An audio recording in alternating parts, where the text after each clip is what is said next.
ওই যে কথায় আছে না, নিরুপায় মানুষের উপর আক্রমণটা একটু বেশি হয়। এই ছেলেটাকে দেখতে পাচ্ছেন, একে নিরুপায় পেয়ে অনেক মারধর করছে। সো গ্যাঞ্জামটা হয়েছে কি নিয়ে ওইটা মূলত আপনাদেরকে যদি আমি না দেখাই তাহলে বুঝতে পারবেন না মূলত গ্যাঞ্জামটা হয়েছে কি নিয়ে। দেখতেই পাচ্ছেন অনেক মানুষের ভিড়।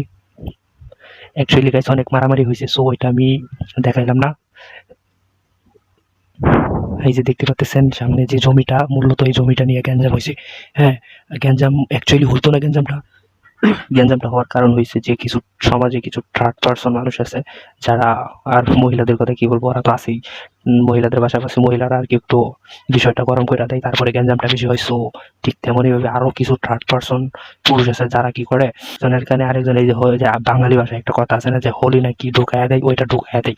সো ওরা ঢুকায়া দিয়া তো থাকেই না, পরে মূলত গ্যাঞ্জামটা আর কি যারা করে তারাই করে, ওরা আর কি হোলি ঢুকায় চলে যায়। সো ভিডিওটা করার একটাই উদ্দেশ্য হয়েছে, যেও কখনো কাউকে উল্টাপাল্টা বুঝাইবেন না। হ্যাঁ, গ্যাঞ্জাম জিনিসটা ভালো না, উল্টাপাল্টা বুঝায়া কারো মনে করেন জিতটা বাড়াইয়া দিয়েন না। অ্যাকচুয়ালি গাইস আইনের কথা কি বলবো, এসব কি আইনের চোখে পড়ে না? সুষ্ঠু বিচার কি ওনারা দিতে পারে না? ওনারা থাকতে কেন এত গ্যাঞ্জাম? ওনারা সুষ্ঠু বিচার দেয় না কেন? কেন এগুলো হচ্ছে বাংলাদেশে? কেন এগুলো হবে? আইন থাকতে কেন গ্যাঞ্জাম হবে? কেন মারামারি? কেন কাটাকাটি? কেন খুন টুন হবে? দয়া করে ভিডিওটা শেয়ার করে অন্যদেরকে দেখার সুযোগ করে দিবেন। ধন্যবাদ।